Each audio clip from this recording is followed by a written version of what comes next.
안녕하세요. 문화체육관광부 장관 Good evening, ladies and 차경호입니다. gentlemen. I am 시대의 Pak 문제에 Min-gu, Minister of the 발빠른 Ministry 해답을 of Culture, 제시해왔던 Tourism and 아시안 Sports. 리더십 컨퍼런스가 I would like to express my gratitude to the organizer for hosting this auspicious conference. With the protracted COVID-19, the whole world is now suffering a lot, especially the contact person-to-person movement have been restricted, and that had a severe blow to the tourism industry, and Korea is not an exception. Korea has been a model case for the virus containment and also the virus responses. However, we were not able to avoid the sufferings inflicted on the tourism industry. The whole world is now moving to a new normal. And the UNWTO, if you look at the Turbulence Declaration, this actually shows the future for the tourism industry and where it should be headed to. In order to have a sustainable tourism, the technology must be tapped in actively, and so that we can adapt to the new realities. And we have to have a strong support for the tourism industry. That was the core content of the declaration. Keeping abreast with this trend, our ministry has actively adopted the new technologies, especially the adoption of the new technology and digital technologies will secure the safety of passengers. At the same time, develop the pleasure for the tourists to enjoy by developing a lot of interesting content. The ministry will continue to keep pace with the global changes so that the tourism industry can take leadership in the post-COVID world. Crisis can be turned into an opportunity for progress and innovation. And in this sense, I believe that the Asian Leadership Conference will also give us a guiding light for us to move, especially the AMFORHT. I would like to express my heartfelt gratitude to the executives of the AMFORHT, and your passionate discussion will give a new solution to the tourism industry. I sincerely wish a big success. Thank you very much. Well, Minister Park, Minister of Sports and Tourism and Culture, he was here, and he delivered congratulatory remarks for us. Today is a very special day. I thank you very much for joining this webinar. As you know, some of you have been in Korea already and be a part of Joseon daily newspaper we call Joseon Ilbo. It is 100th anniversary, and it's very rare to run into newspaper with 100 years of history, especially in Korea. So, and then they created what they call ALC, Asian Leadership Conference, since 2005. So this has been very, very popular seminar for young people especially. But then this year, remember, you are all invited for the centennial event. But because of coronavirus epidemic situation, they turned this webinar. That's what Director Chair was saying. Next year, we'll all see face to face. So thank you, and I would like to, before I hand the microphone over to Mr. Francois Philippe Francois, I am going to introduce very briefly who we are, okay? And I'm going to go to, on the left, I will go to Mr. YangSae. He's the mayor of Andong. 안동 시장님 인사하세요. Okay, that's him. And then down, Dr. Frangialli, Francesco Frangialli, we all know him. Are you're okay? Everything all right, Dr. Frangialli? Okay. And then Mario. I'm very pleased to meet Mr. Mayor again. 저 시장님 만나봐서 다시 만나서 아주 좋답니다. And then we go to Mario. he's 권영세입니다. Yeah. 우리 코로나19로 지구촌 모두가 어려움을 겪고 있는데 코로나 시대 글로벌 관광의 새로운 가치를 찾기 위한 안포트 웨비나에 전적으로 성과 지휘를 보냅니다. 네, 시장님. 그거까지만 말씀하시고 이분들 토론하고 그리고 이제 시장님이 이제 말씀하시는 그래요. 그렇게 예. 하시죠. Okay, thank you. And then Mario is from Thailand, Bangkok. Mario Hardy, president of PATA. And then we go to Dr. Rifai, Taleb Rifai, former Secretary General of UNWTO. So we have 2 former Secretary General of UNWTO, right? Frangialli and Rifai, Right. Dr. Rifai. And then I go to Minister Edmund Bartlett, Minister of Tourism of Jamaica. And then I go, Daniela, you are with the, you're coming from Madrid, right? With the Skål. I don't hear you. Okay, very good. And then Elena, you're coming from Belgium, right? The member of European Parliament. Okay, I think I've said enough, and I'm going to hand over microphone to Philippe Francois, and he's going to continue. He's going to have the discussion with all of you, and about 50 minutes later, we're going to invite a mayor of Andong, and then we'll discuss about Andong specifically. All right? It's all yours, Mr. President.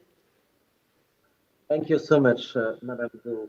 It's a pleasure, it's an honor to be with you. Unfortunately, it's not my pleasure to be with you really physically in Korea, but it's our pleasure to participate to this important ALC conference in your country. And I do hope that within next month, it will be our pleasure all together to come physically to your beautiful country. So today we are going to talk about tourism, the industry of tourism. And obviously, we are in a terrible crisis, and we are going to consider this crisis, but we will consider what's going to happen after this crisis, because we know that it's just a period of time. Obviously, we will blow up this virus, and the life will restart, and the tourism life will restart.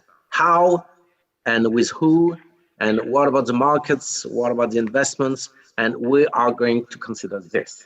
And I'm talking to you as the president of AMFORHT, but as well as international tourism expert. You see, I am coming from a hotel school, and I studied as a coffee waiter and coffee chef. Like it very often it happens in our profession, and I made my way up, and I started to drive hotels, and one day, as I'm always curious, still now I'm always curious, and I decided to create my company of consultancy service, but worldwide. And once it happened that I opened a first hotel school, a business school in hospitality management, and then I created 2, 3, 4, 5, and I've been very honored, Dr. Rifai, to very actively participate to the renovation of the National Hotel School of Jordan. That was 20 or more years ago, and I did that in about 15 countries of the world. So I'm traveling a lot, and I'm learning always from one country to the other. So this is why I started to be active in the International Worldwide Association of Education and Training in Tourism and Hospitality, created 51 years ago by UNWTO, and now we gather approximately a little bit more than 700 members from 65 countries, and all these people and organizations are focused on human in tourism. Human, I mean training, education, but as well employment and careers. And this is why hospitality groups or organizations like yours or governments are joining us in order to concentrate and to consider human in tourism. So these days are quite terrible with the crisis, and just 2 figures that we believe nowadays, and I'm talking to the people who are watching it and who are not so aware of tourism in this conference. And so we think that our economy currently is losing approximately 1,000 billion of euros. That's an important amount of money, and the crisis is not finished. And we believe that we are going to relaunch the whole system. But we are going to consider this. How is this going to happen? Obviously, there are investments, obviously, there are employments and jobs, and obviously, we are all in a big trouble, not knowing if our destination in Caribbean, in Asia, in Africa, in Europe, in Americas, how we are going to relaunch this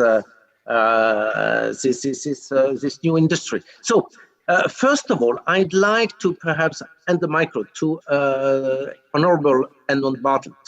Mr. Bartlett, you are chairing the Ministry of Tourism of Jamaica. You have been chairing as well.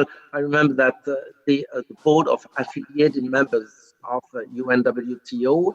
And could you tell us not only what the situation in Caribbean and more specifically in Jamaica, but what are your advices how to relaunch tourism within the next months?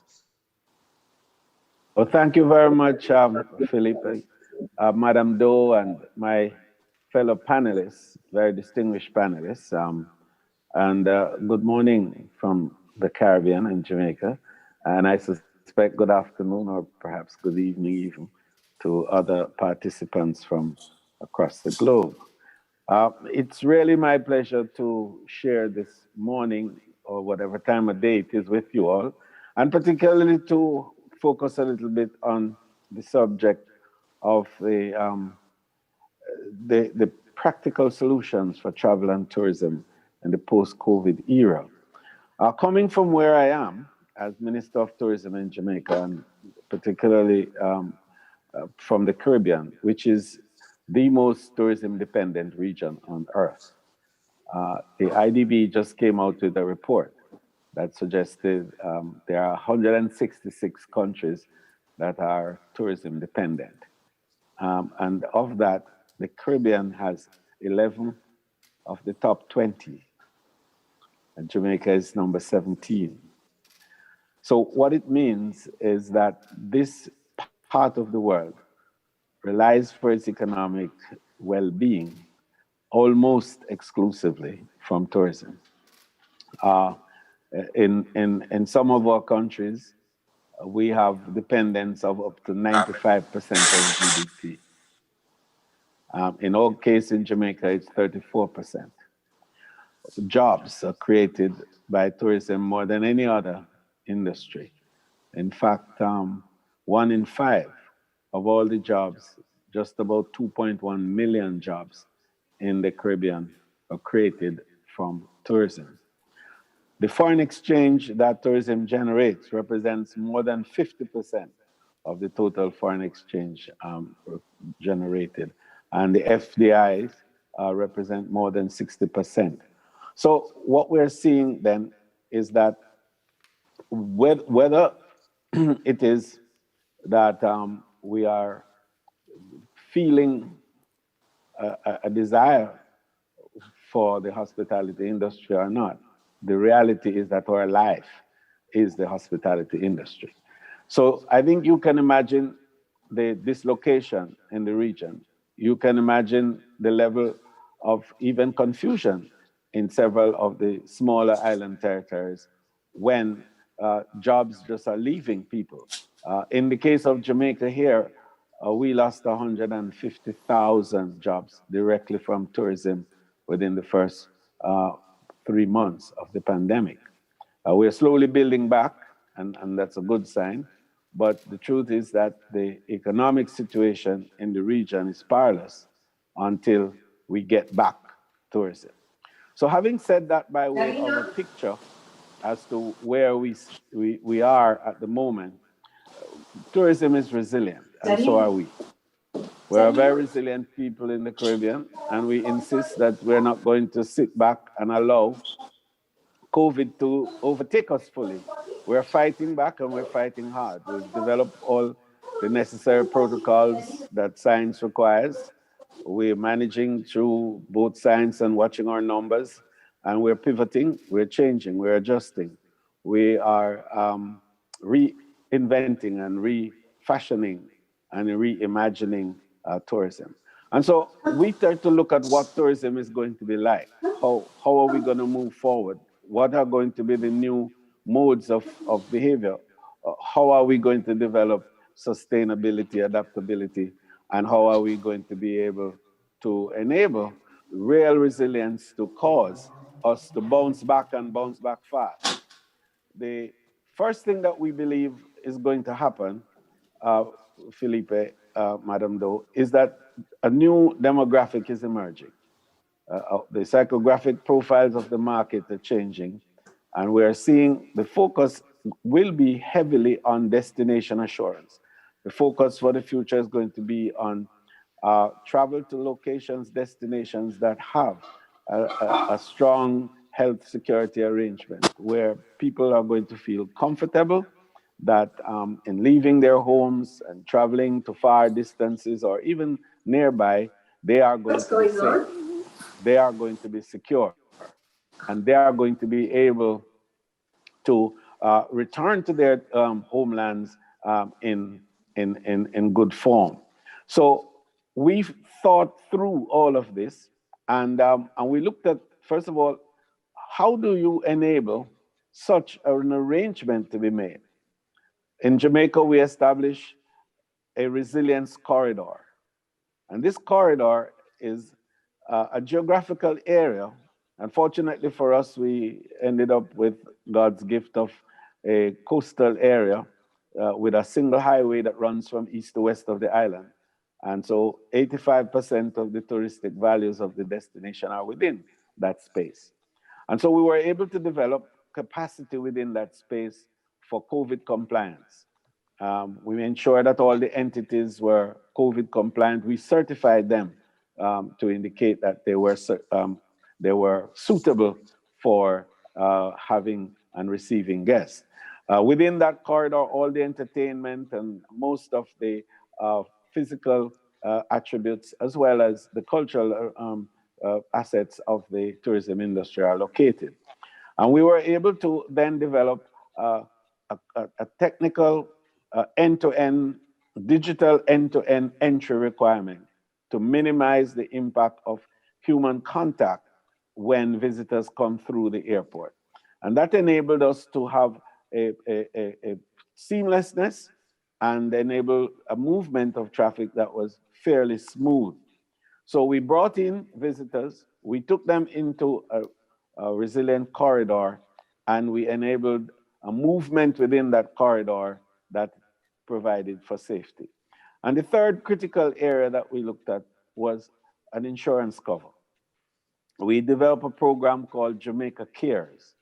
And Jamaica Cares really is an end-to-end health security arrangement that provides insurance protection for the traveler from they leave their home, wherever they are, through the airports, on the flight, into the destination. And while they are here, if they are sick, if any problem happens with them by way of any issues of any disaster, whatever, they are covered and they are able to be repatriated to their homes.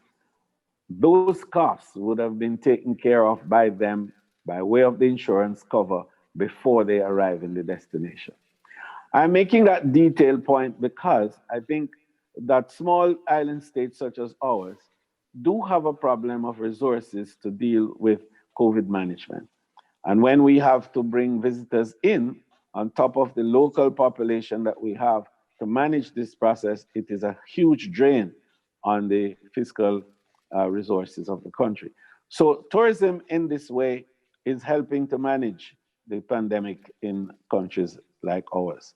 And it is enabling a better appreciation of the joint and collective responsibilities that all of us have in managing this pandemic overall. So we see that there is going to be initially a change in the travel patterns of people. I think that initially domestic tourism is going to play a big role, that more people are going to be exploring their local cultural assets and enjoying hotel facilities at home at prices that no doubt are very competitive. And then but I want to make the point, Philippe, that the small countries such as ours that have the issue of scale and also low density will have a difficulty to make domestic tourism a driving force for recovery, because we just don't have the critical mass to do that. So for small countries such as ours, it will be an initial challenge. But for big countries, you know, like Korea, like China, you know, like the UK and certainly the United States, this will be a desired and preferred path for a beginning. Airlines are going to have to look at how to reconfigure. We are going to see perhaps a greater call for participation by destinations with airline costs to enable, you know, travel to function effectively. We are seeing already where there is a lot of right-sizing, downsizing, and even capsizing of some of the airlines. Cruise tourism is going to be another critical area that we have to look to for early recovery. At the moment, they're very challenged. In our area, the CDC has issued their sail order, but with a lot of conditions. And the cruise lines are being very careful too, that the protocols that they develop comport with the protocols of the destinations that they're going. And so they are being cautious about their own start.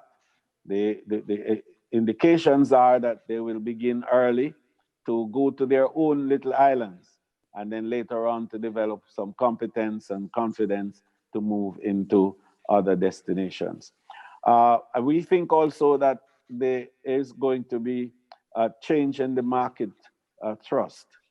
We are going to see a greater reliance on digital marketing. We're going to, in fact, see a greater reliance on digital experiential tourism. And that's something that we have to consider. The whole notion of being together apart. How do we really make that a truly exciting feature? And I think that finally, tourism is going to lead the way because it has to. It is the most resilient of industries. It offers the best chance for quick convertibility. As the plane lands, it brings wealth. When the ship comes into the harbor, it brings wealth. And it's distributed almost immediately among the small and medium players. I want to close by talking a bit, if you will, about the small and medium players, because they are going to be the ones most impacted. Indeed, they are the ones most impacted at the moment by this pandemic. But the requirement to bring them back into the mainstream of tourism activity is critical, because they represent 80% of the tourism experiences of the world. But the harsh reality is that in the past, they only got 20% returned to them. We have to ensure that this tourism that we are resetting changes that and create a rebalance there, so that there is a greater availability of resources to these small and medium players, so that they can bounce back fast and provide the energy that tourism requires. I want to thank you for allowing me to express these few thoughts, and hopefully we could have further discussions on elements of them. Thank you. Yeah, sure, Mr. Bartlett. Thank you so much, Mr. Minister, for this smart experience and what you are considering as the most important things for the future of tourism, such as the evolution of the market and of the values of the market, as well as your very interesting program on Jamaica Cares.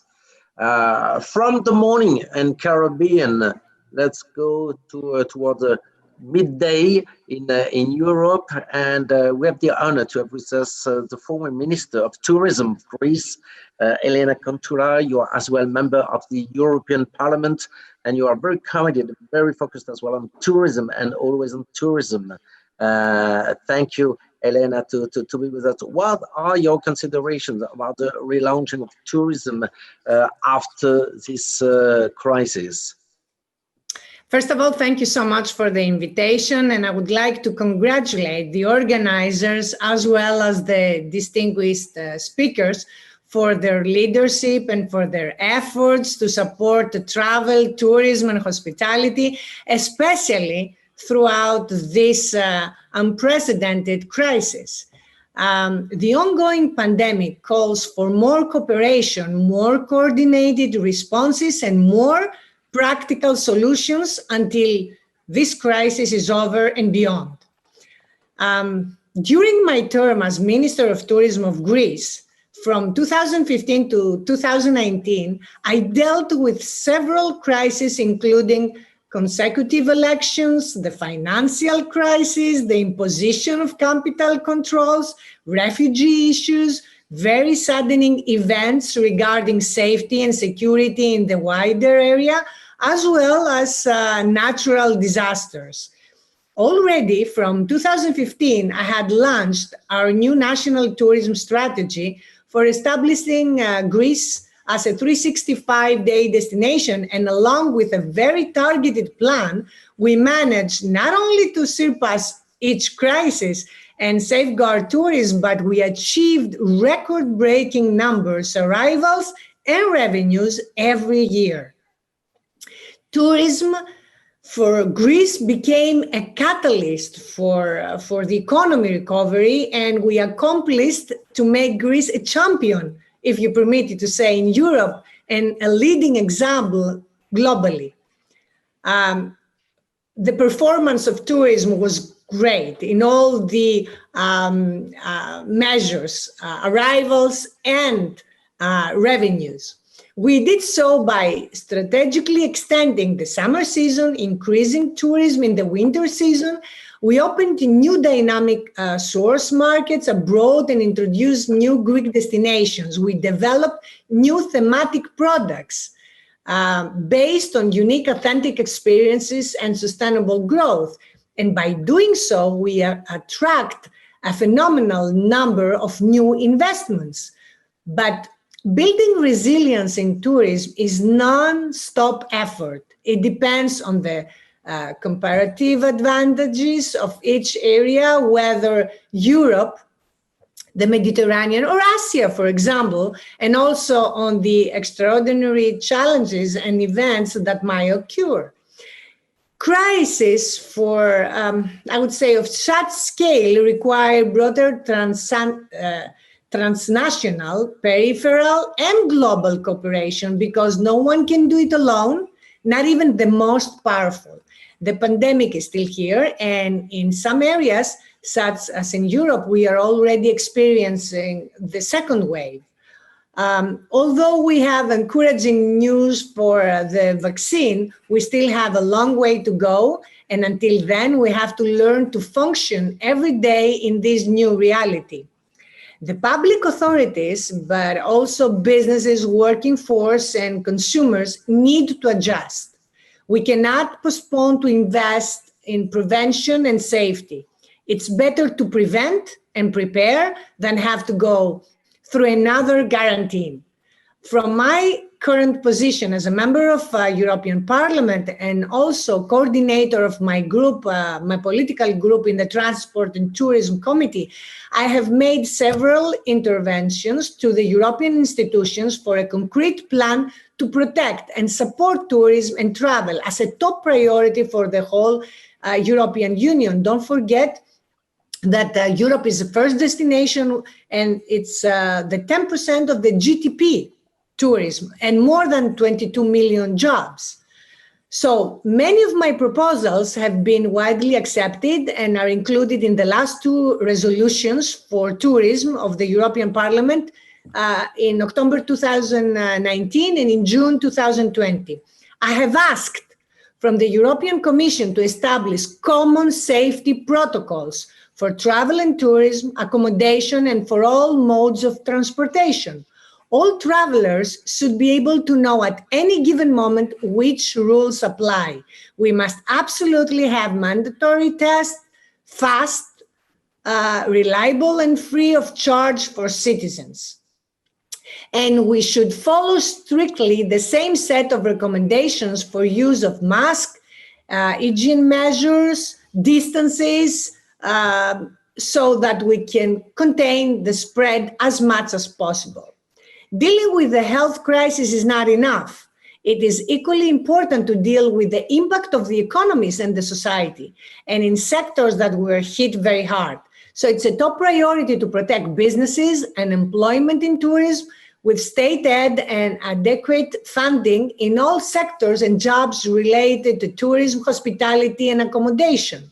We cannot allow millions of jobs to be lost, or the most vulnerable business to bankrupt, to shut down, or to be bought, and unfair competition to prevail.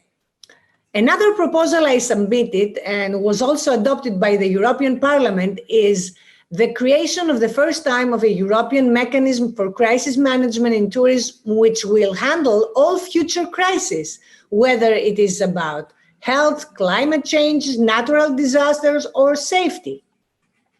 We have serious challenges ahead. Having in mind that tourism is a powerful accelerator for growth and the global agenda for sustainable development, as well as the European Green Deal, require big steps for its green and digital transition. As a service-based activity that depends on real interaction between people, it will always maintain the majority of jobs and relatively more than other sectors in the process of digitalization. But we need a strong transformation for tourism to remain competitive and safe. And now, with all the new technological advances with innovation and artificial intelligence, we can make tourism and travel more safe and more seamless. The freedom of movement is really something wonderful that we have accomplished, and we cannot afford to lose it. Finally, we should focus on how to make the travel experience not only safer, but even greater.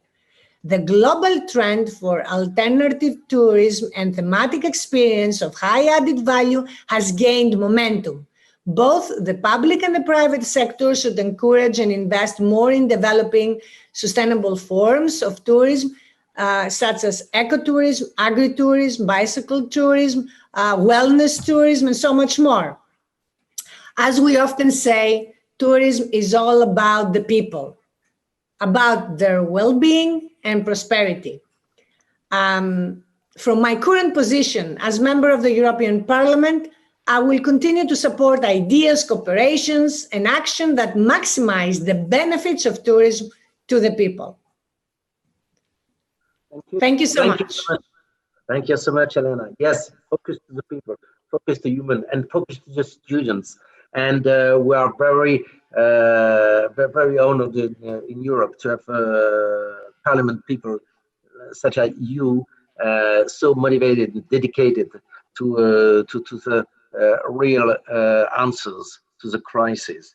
And yes, tourism must be more safe, more environment, and more secure. And thank you for what you said about the crisis management.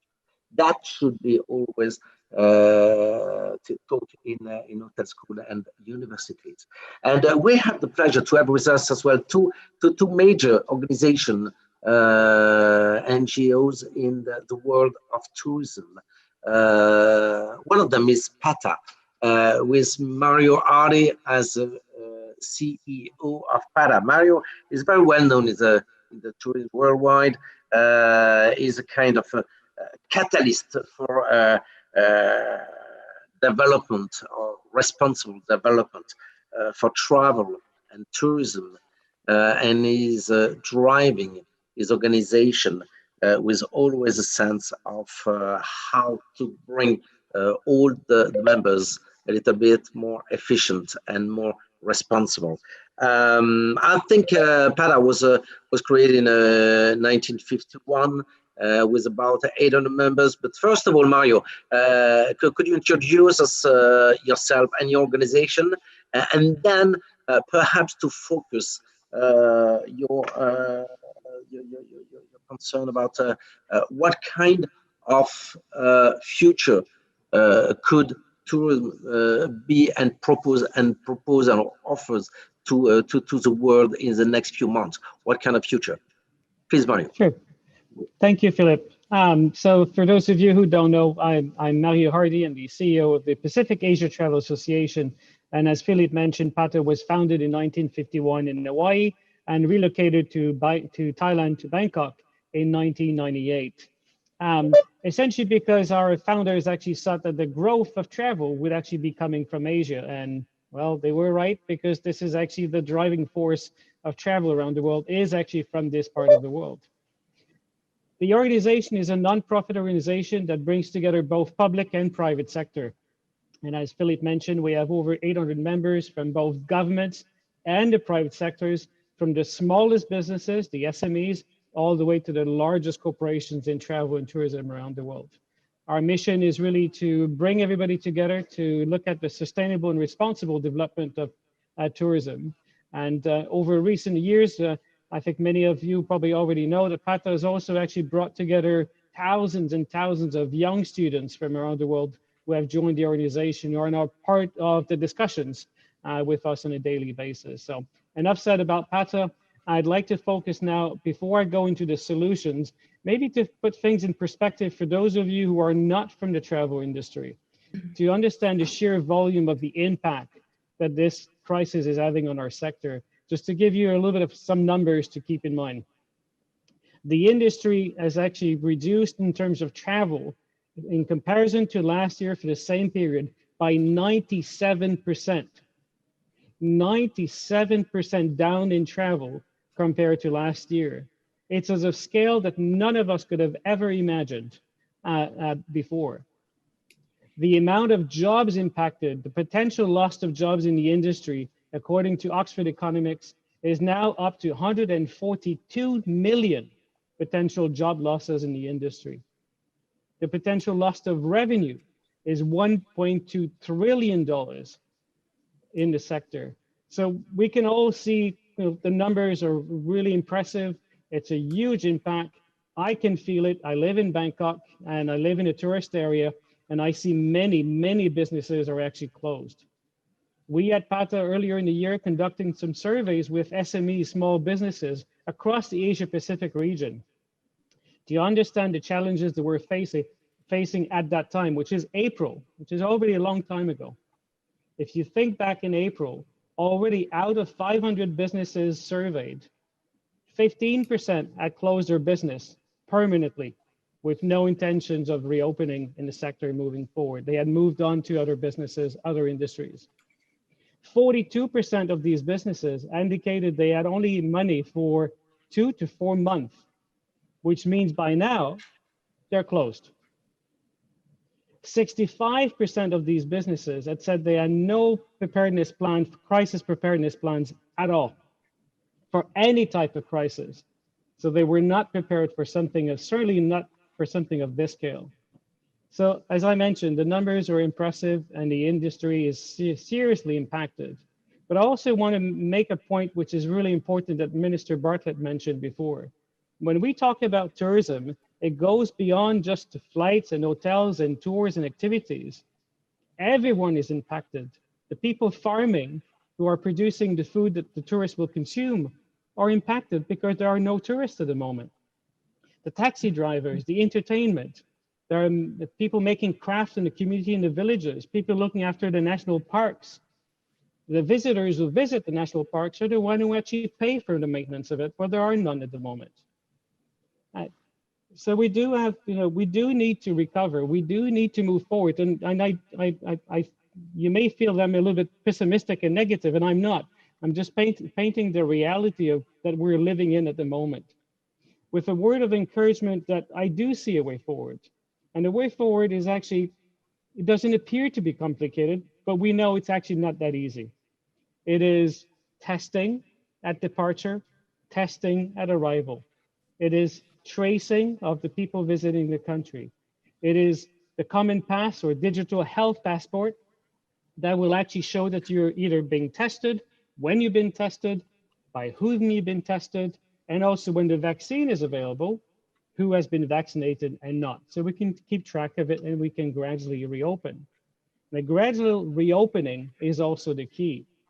This is not your typical crisis that we had in the past that we, at a flick of a switch, we can say, okay, by tomorrow we can all go back to normal and travel again. This is not the reality. We have to, as Elena mentioned before, we have to learn to live with COVID-19.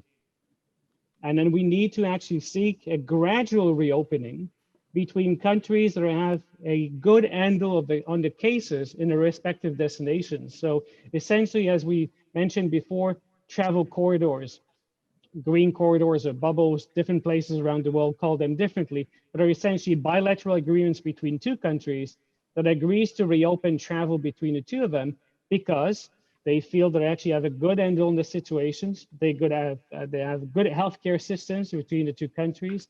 There's a good level of trust between the countries, not only between the governments, but also the citizens and residents of the respective countries. And also the obvious part, and I say obvious because here in Asia, we all do, wear your mask. We don't have an issue of wearing masks, certainly not in Thailand and across Asia, because before the crisis, we were wearing them already because of pollution, not because of COVID. So mandating that the wearing of masks was not an issue before and is still not an issue. And for any visitors coming to Thailand, certainly, we do demand that people also wear their mask. Sanitizing, that's an obvious one also. So those are what I call the protocols. And Philippe and I had this discussion a little bit earlier today, what are protocols? These are actually the protocols that I was referring to that are required for a safe reopening of travel. And the safe reopening is definitely needed because of all the reasons I mentioned at the beginning. The numbers I've mentioned are actually affecting the economies of the respective countries and are actually making the people who already had the difficulties in living before poorer than they were even before that. And if it continues for an extensive period of time, we're going to end up with some severe challenges in respective countries, not only economically, but socially also. So it is important we move forward. The path is already there. There are various countries around the world who have put these practices in place and are proven effective. Singapore, Hong Kong are just about to reopen. We have many other examples such as Greece and other countries that have actually put protocols that are actually effective. We need to embrace them.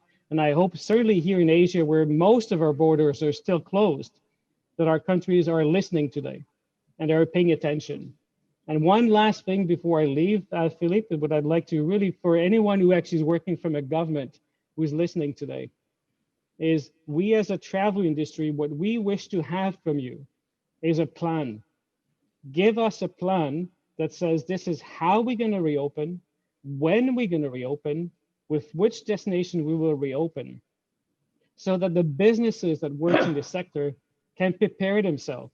They can prepare their budgets for 2021, they can prepare their marketing plans, they can re-employ their staff when it's actually ready to reopen.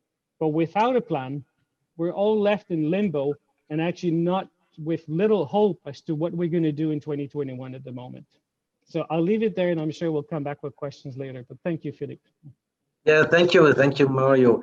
Very rich again, and I understand. Yes, the reopening of tourism will be and should be anyway. It will be gradual, and we need as well to plan this relaunch of tourism. Back from Asia to Europe with Daniela Otero. She's the CEO of Skål International. I've been a member of Skål International a long time ago, but it's still very important organization in our tourism industry. It's more than, I think, 14,000 members all over the world. Very important. And yourself, Daniela, you are from the strategy and of the industry, and now you are, I think, it's from 2016. In the tourism industry with management of Skål International. Would you please introduce yourself and your organization and tell us what are your solutions with your 14,000 members? Thanks, Philippe and Madame Do.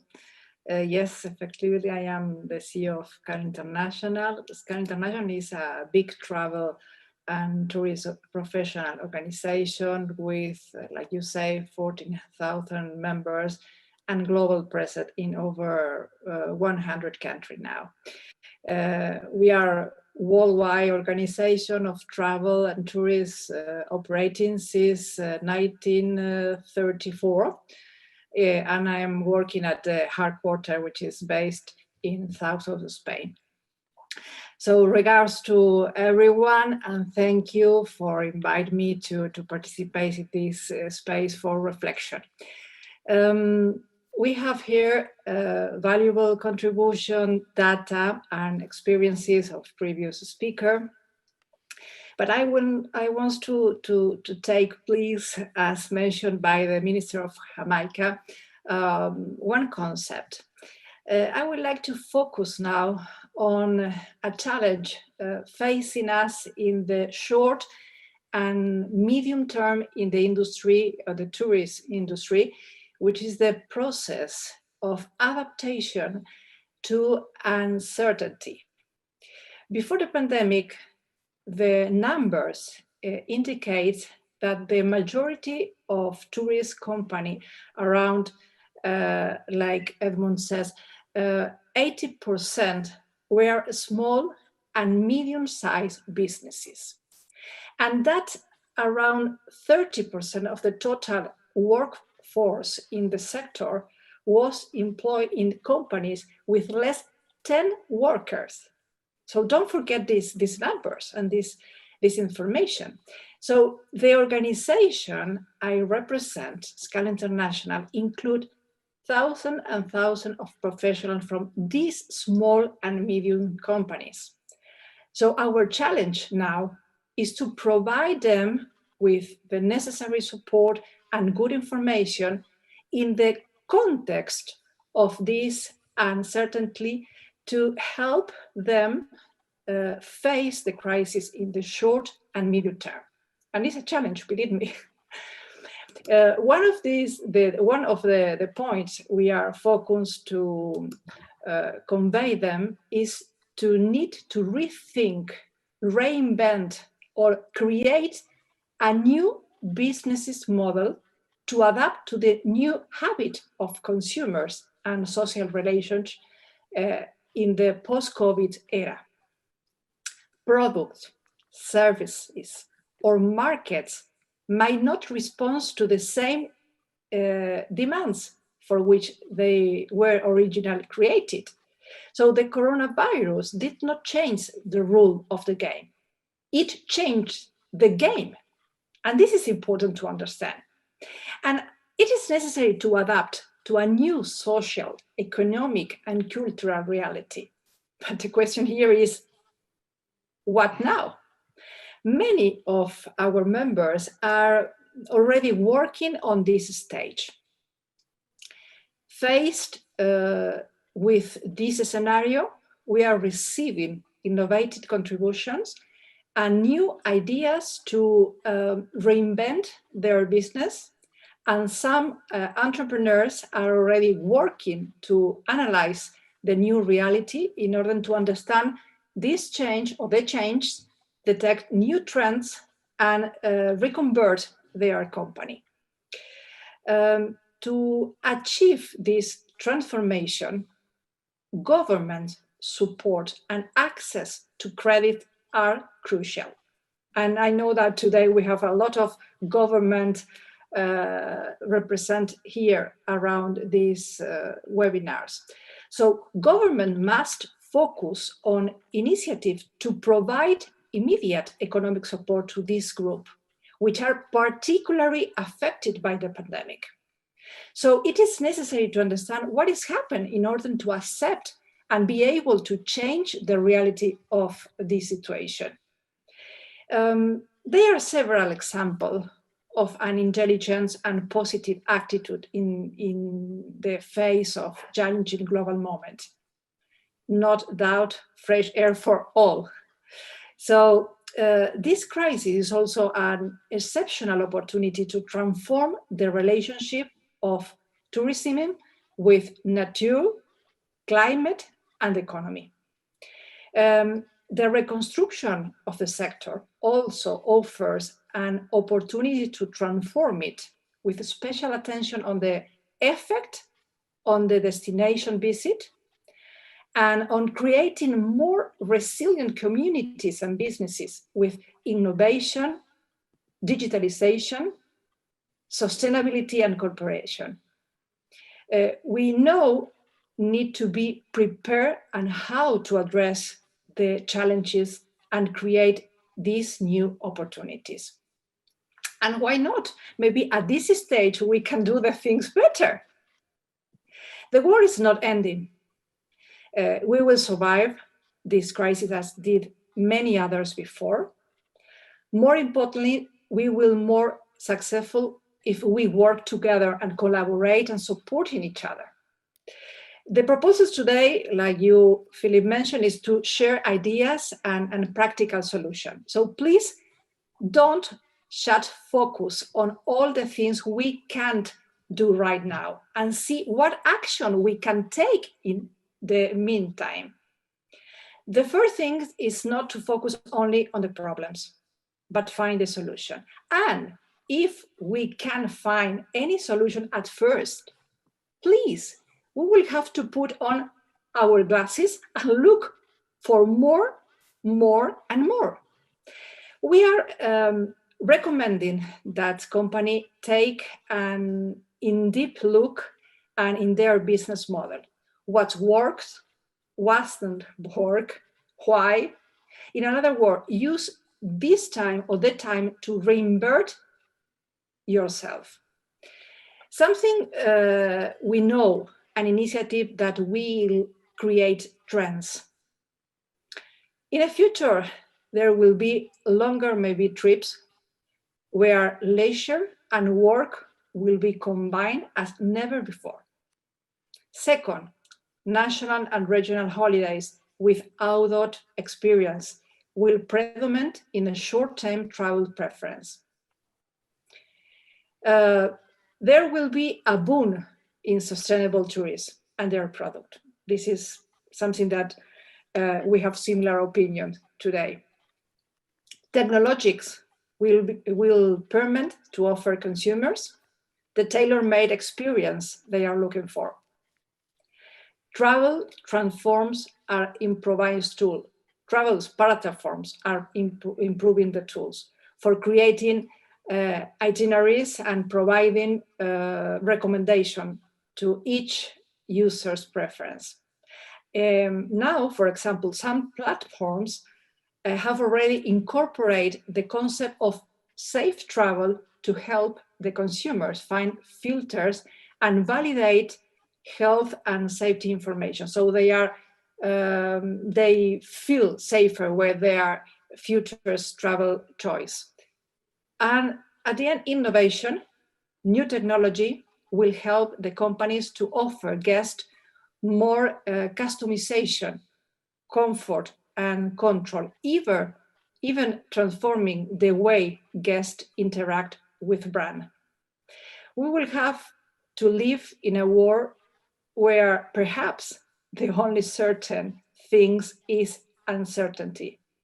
So in this concept, it is also our responsibility to transmit hope and positive attitude. No one has a miracle solution yet, but we must share good experience and knowledge.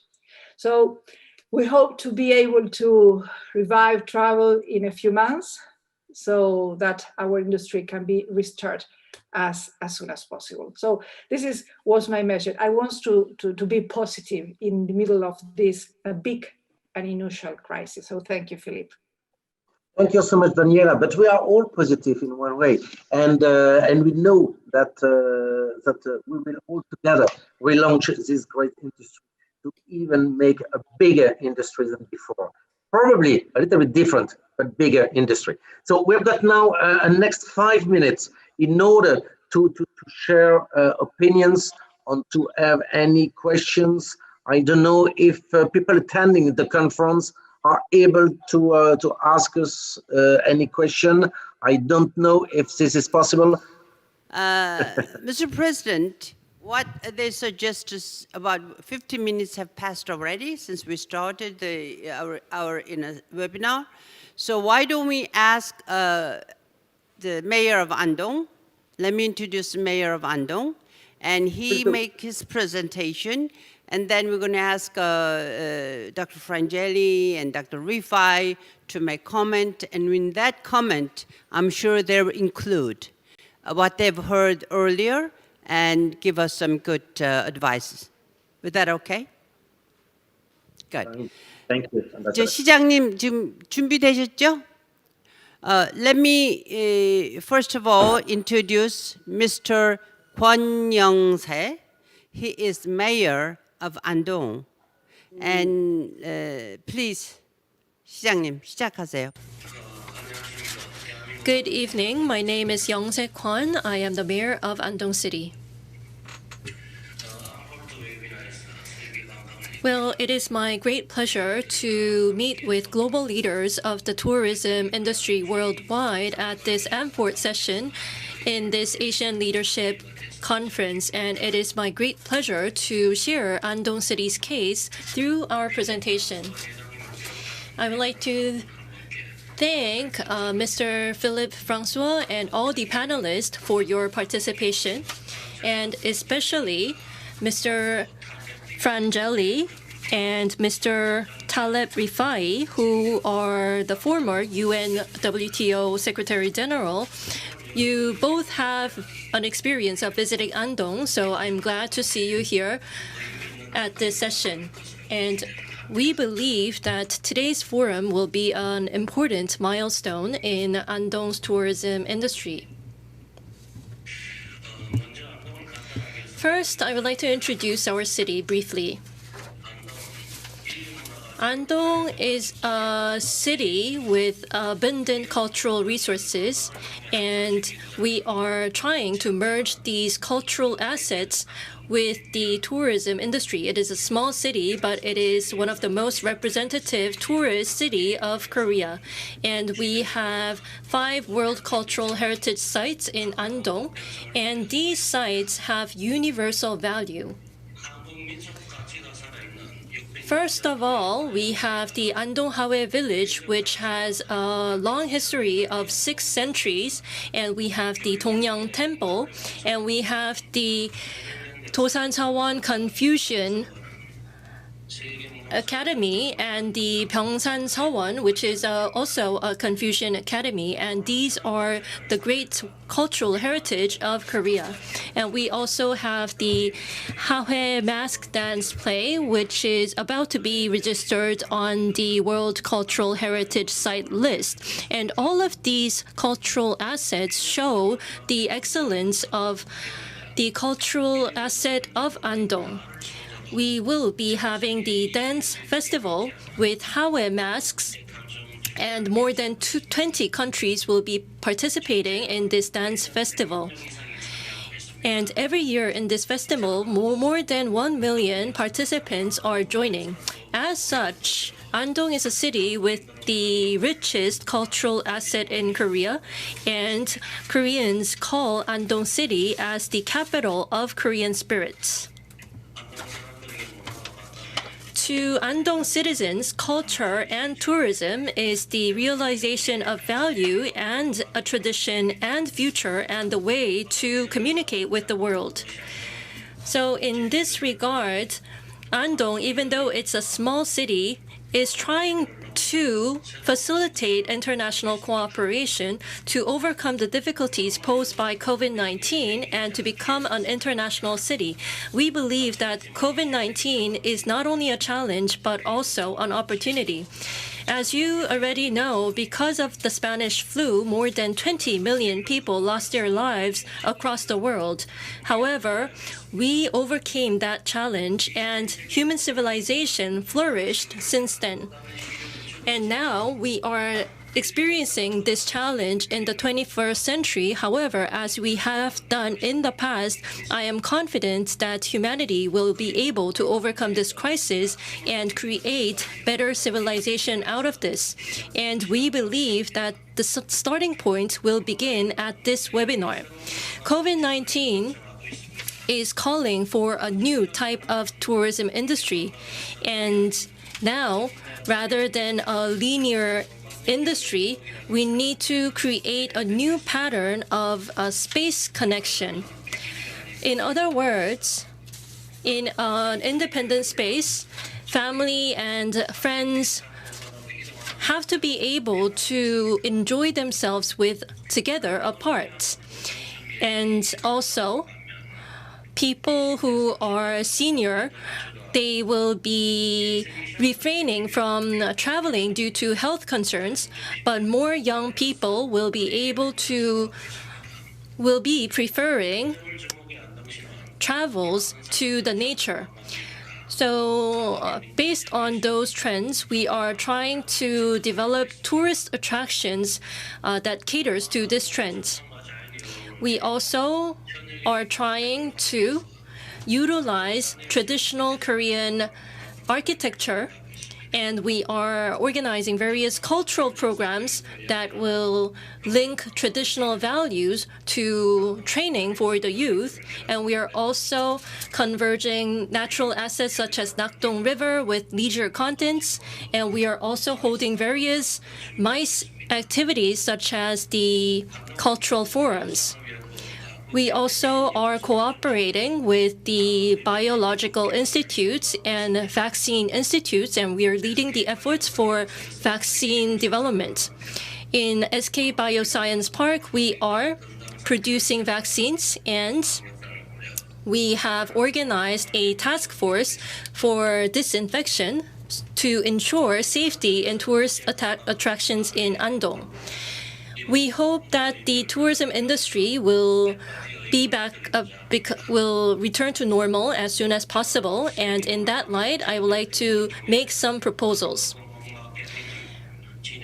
Well, I believe that we need to focus on global tourism marketing.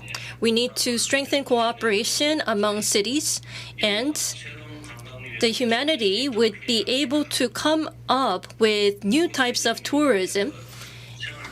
And we need to have a network to facilitate space-based tourism. And we also need to create brands to promote cooperation between countries. And we need to take these kinds of approach to deepen our understanding about human beings. And we also need to make sure that these cultural experiences could lead to a global experience. And in order to do that, we need to do more information exchange between countries. And the value of cultural diversity is the biggest fruit and outcome of tourism, I believe. And our Cultural City platform will be a platform to translate these values into actual benefits to the tourism industry. Tourism can make cities more valuable.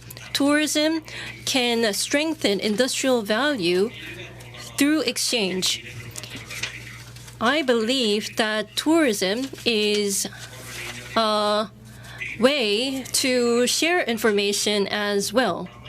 And I hope that we will be able to discover the value of culture through tourism. I would like to ask all the participants to have more interest in the tourism industry, and I am very grateful for all your participation in finding the value of tourism. Thank you. Mr. Mayor.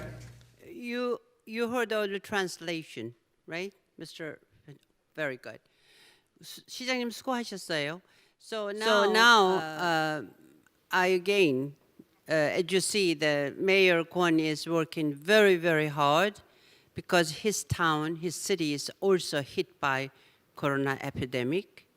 So he's striving how he can put back, but with some different style, different method. So he's seeking advices from you.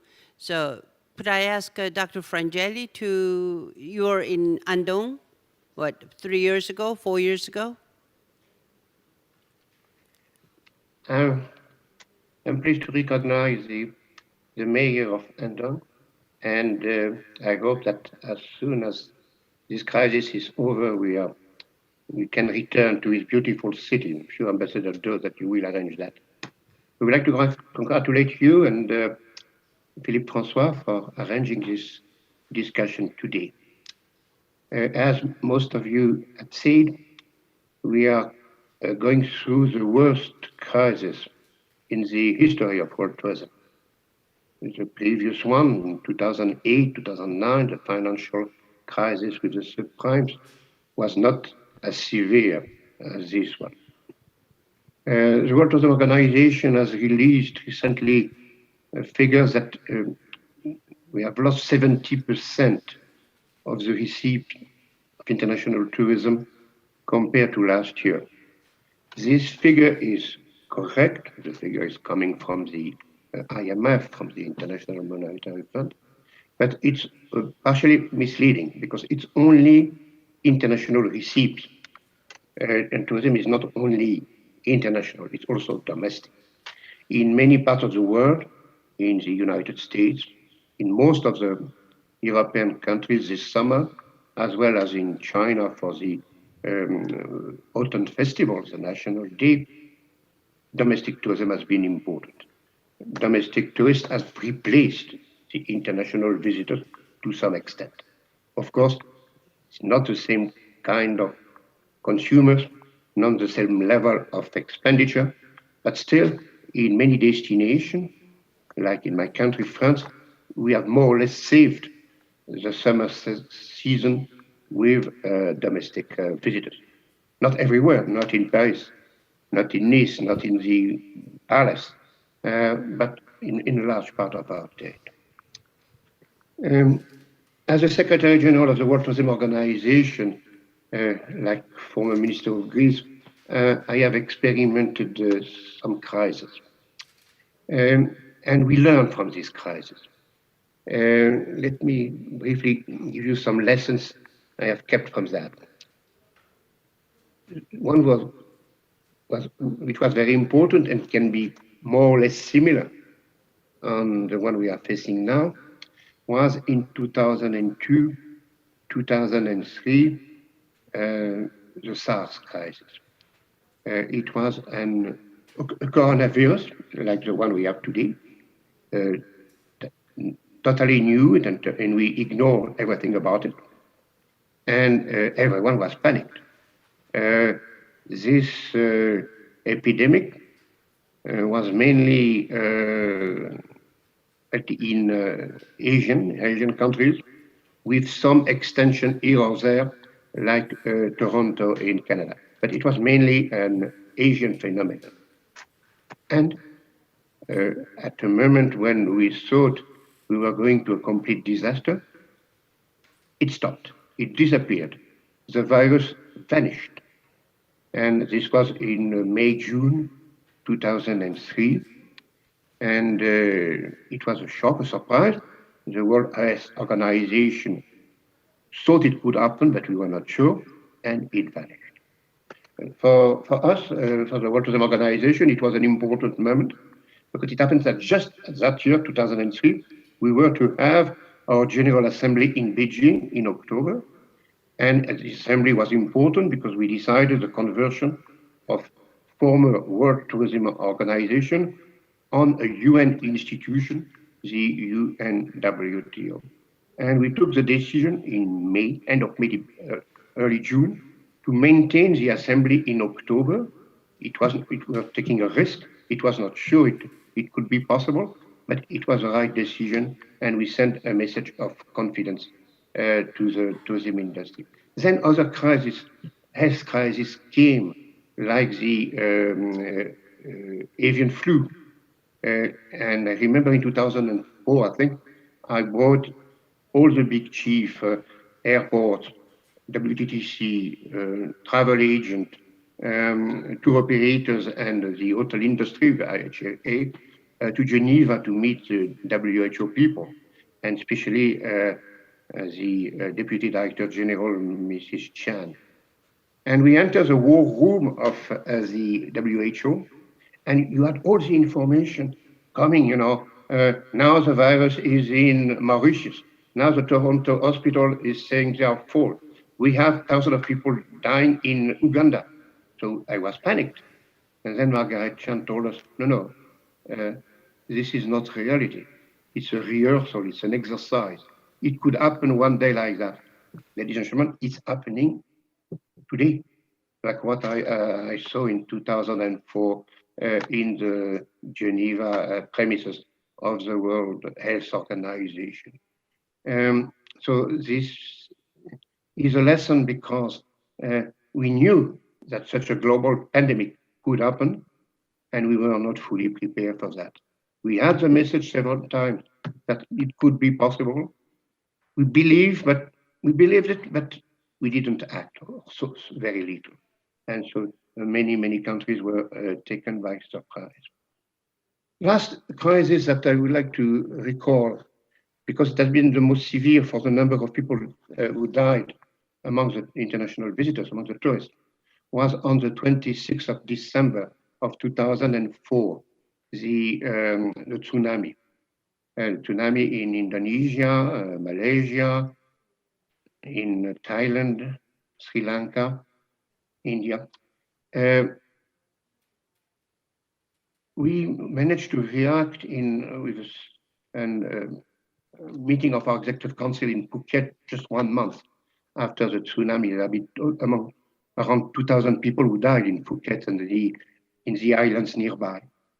And I learned something from the then Prime Minister of Thailand, Thaksin Shinawatra.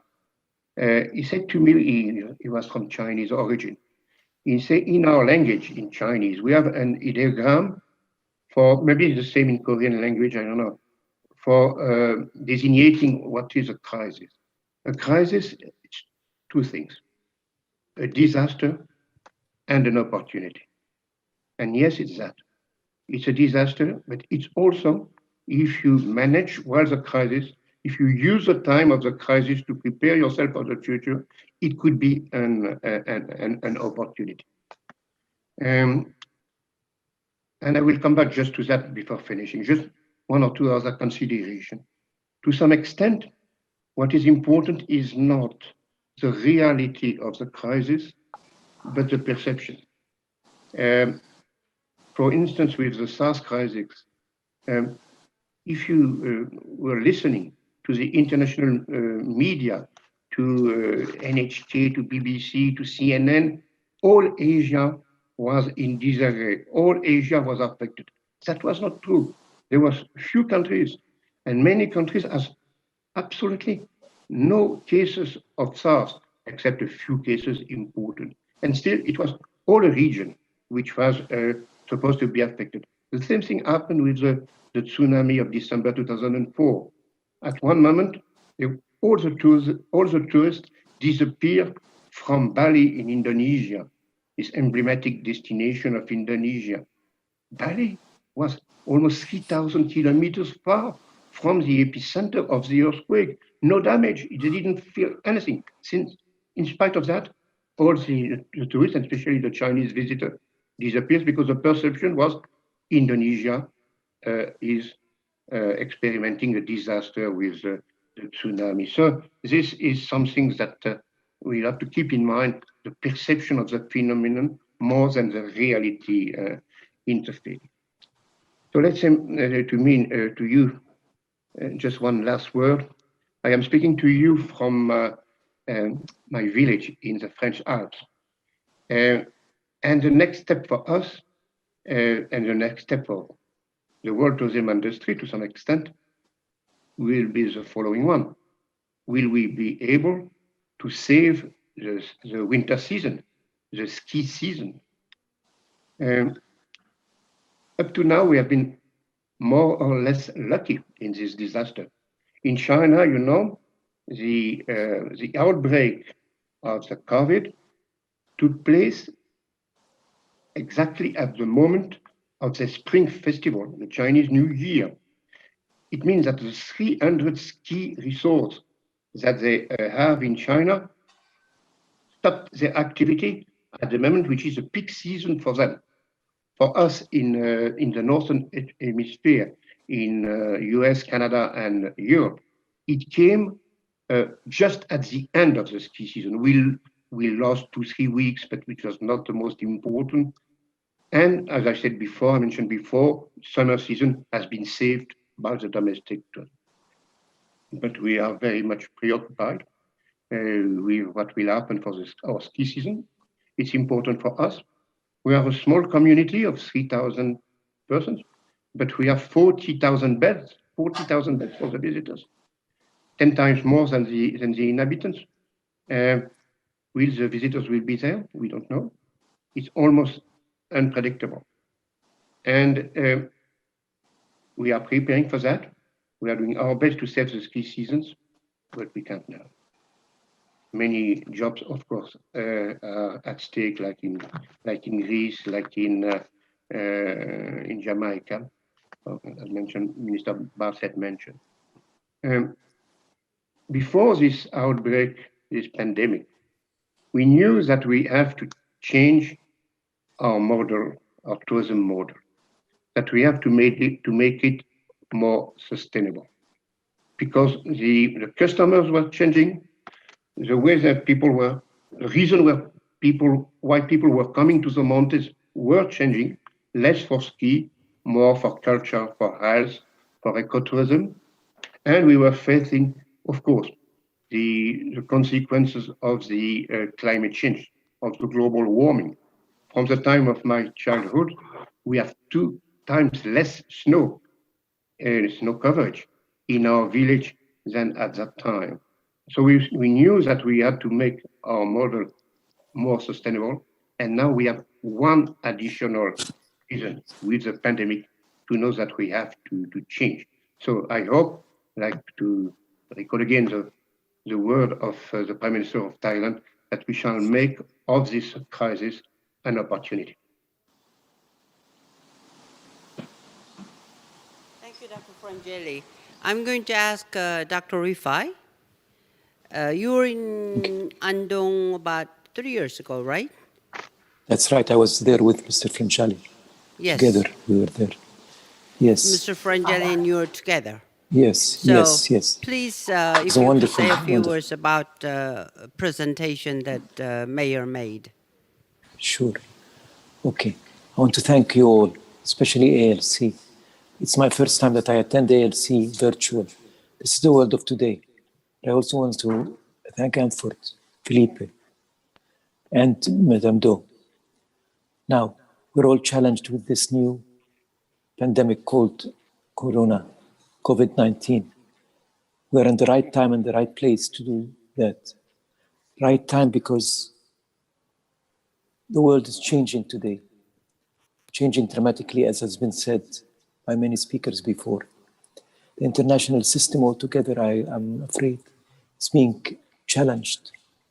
We don't hear any more about the EU doing any initiatives. I'm sorry, Elena, to say this, but we don't hear about the EU doing anything, or the United Nations altogether. The old system is going away, and the new system is being built from a bottom up, brick by brick. It's going to be a fairer world, a more just world, definitely. I'm very optimistic about it. But we have to see, we have to understand that the old world is going away. This is a changing point in man's history.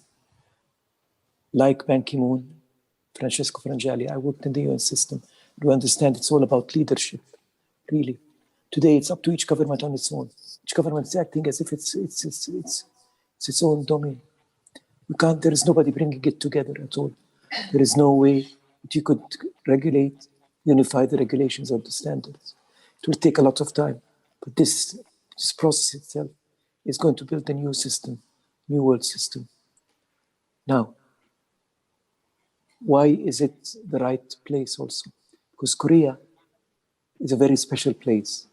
Korea is a place that has proven a lot of lessons in discipline. Your culture, your nature as Koreans is very disciplined. As you said yesterday, Madame Do, Korea did not have to pass through so many agonies that many of us did. You were wearing masks even before there was a corona pandemic. I always remember this when I take my shoes now off before I enter my home. I did that in Korea. To take your shoes off before you enter your home. Korean culture, Asian culture altogether is very respected. That's the new norm. We'll all have to do this. I still remember the days when we used to go on the aeroplanes. We take up from our cars, we carry our luggage and we go to the aeroplane. We didn't have to go through any metal detector or take off our shoes or take off our belts. Now it's becoming normal. I think wearing a mask would become a normal thing. Taking off your shoes would become a normal thing. Saying hello to people this way, not shaking hands and hugging and kissing. That's become the new norm.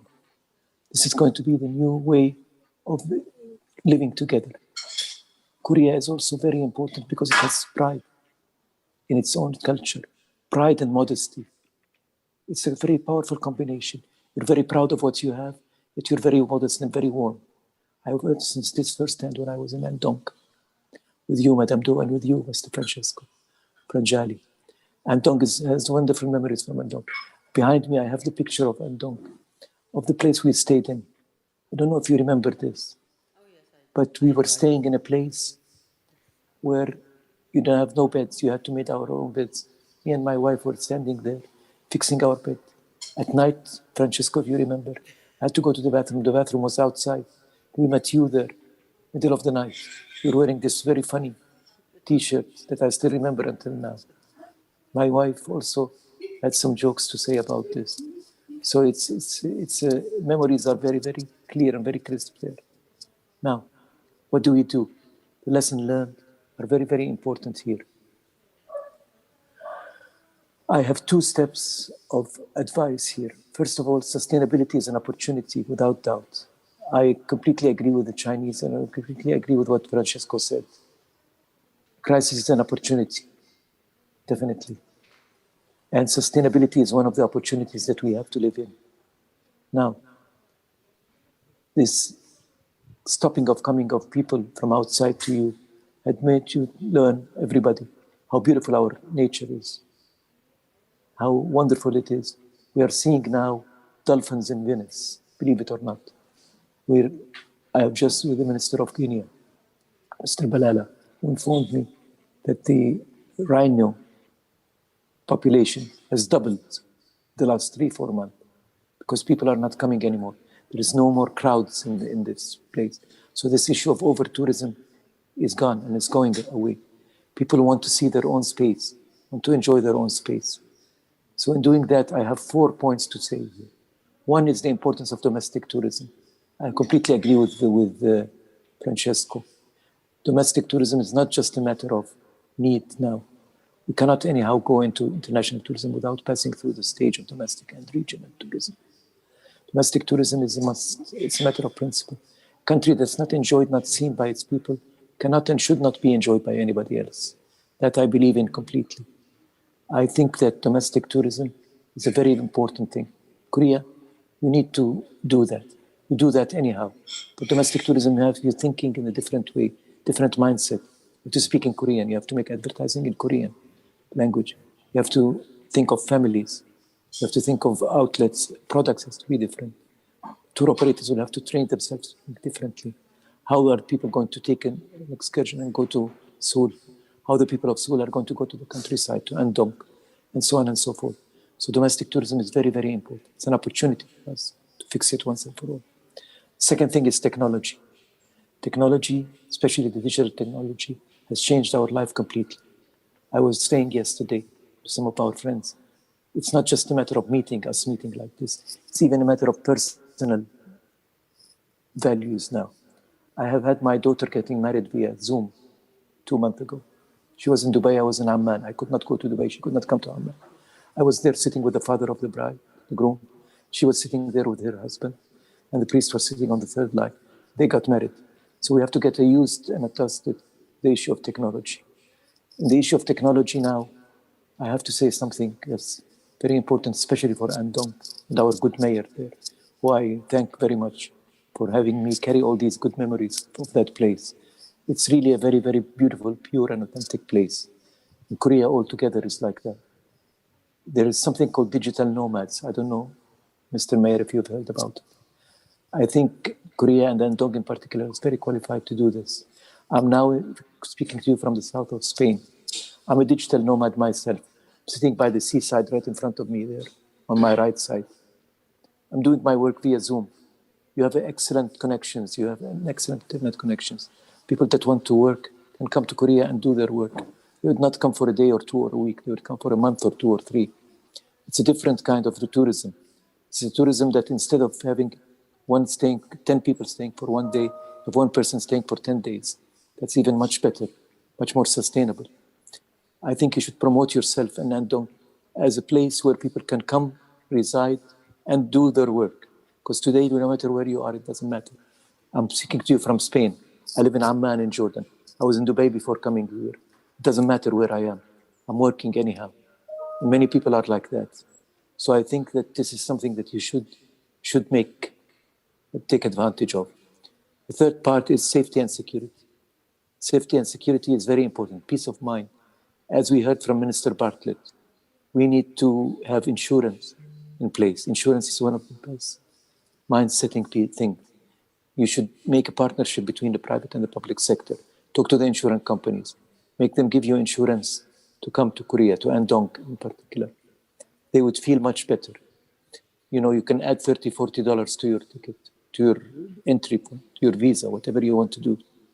Because visas will have to be rethought about again. And make some insurance package to guarantee somebody, give them a peace of mind. Insurance companies today are not taking anybody with corona. So this has to be a specific insurance, like the one that Jamaica did, which is called Jamaica Care. I think you should say Korea Cares and Andong Cares. The whole world should care for that. All these 3 elements, domestic tourism, technology, and training, and safety and security, need training and retraining. Our people are not exactly this as they were before. People that work in restaurants now are not going to be waiters only. They have to do packages to deliver to homes. They have to be trained in a different way. So you have to embark on a new program, training and retraining, even the force that is there, the workforce that is there. This is what I wanted to say. These are the 4 points I wanted to share with you. 1, domestic tourism. 2, technology. 3, safety and security. 4, training. Thank you so much, Mayor. And I really carry wonderful memories. I mean, Mrs. Doe knows. I even sent my 2019 New Year greetings with a picture of me and my wife sitting at the door of that wonderful residence that we were in. Thank you so much once again. Thank you, Mr. Mayor. Thank you, Madam Doe. Thank you, Dr. Rifai. I mean, you know, that we did really had a wonderful visit to Andong. And as Mayor Kwon says, it's a small town, but they have abundance of cultural heritage and good food and good people. And I think you're saying, by saying Andong Cares, I think that's wonderful, wonderful catchphrase, I think, because people in Andong, they care. They take care of tourists. So having said this, you know, we've already spent 90 minutes, 1.5 hour flew. So I'm going to give, Mr. Mayor, do you have anything to say? 시장님 뭐 하실 말씀 있으세요? 그래요. 그때 안동 방문을 이렇게 해주셨을 때 정말 좋은 추억 이렇게 갖고 가지고 또 그렇게 말씀해 주셔서 고맙습니다. 그리고 또 안동 언제 또 기회가 되신다면 다시 한번 방문해 주시면 저희들이 잘 모시도록 하겠습니다. As a mayor, I vividly remember the visit that Dr. Rifai and Mr. Frangialli made, and I do appreciate your good recommendation how to guide Andong in terms of sustainability, in terms of care. People feel free, feel good coming back safe, coming to Andong, and I'm in my dire hope that next year, whenever you come to Korea, I hope I'll be able to host you in Andong. Thank you so much for your advice, Dr. Rifai and Mr. Frangialli. Thank you. I think we have said it all. Do you, Mr. President, should I hand it over microphone to you so you say the final words? Okay. Just one final word, because it was so rich with so prestigious casting we had this afternoon. And just my final word would be about training and human again. And because we need to have this positive attitude, so we need to have a lot of awareness and training with us, not only on vocational, but as well on vocational schools, but as well on business, colleges, and universities. And I invite you to join us within AMFORHT, and hopefully next year we will organize our General Assembly in Seoul, Korea. So as members, as councillors, as new executive chairman for Francesco, and partners, obviously, you will be most welcome to participate, attend, and be active within all our... In Andong. Bravo. In Andong. Yes. Merci In Andong. beaucoup. Merci beaucoup. I would love, Madame Do, Ambassador Do, I would love to go to this beautiful city. It's wonderful. Andong, It's huh? beautiful, really. It is. And It is. 저기 시장님, 우리 저 엘레나 의원이 꼭 안동 가고 싶다고 그러시네요. Yeah. Okay. Yeah. Now it ends. Thank you very much, Thailand and Belgium and Spain and Madrid. Your town is Mr. Dr. Rifai, where are you sitting right now? Where are you I'm in right now? Estepona, near Marbella, in the south of Spain. Yes, south of Spain and Madrid, Paris. Are you from Paris, Mr. Francois? No, You're Morzine. as I He's from mentioned Morzine. before, I am in the French Alps, Yes, in my French village. Alps. Morzine, Okay. And I'm in the whenever northern you part want of... to find a very good place for Beautiful, mountain beautiful, tourism and for skiing, Okay. you will be Beautiful. welcome to Morzine. All right. Beautiful place as well. Au revoir. Good night. Thank you night. very much. Bye. Thank you. See you See you soon. soon. Talk to you Bye. soon. Thank you so Bye. much. Bye. Thank you. Bye. Bye-bye. Bye, Thank you. Mario. Take Bye. care. Bye. Bye.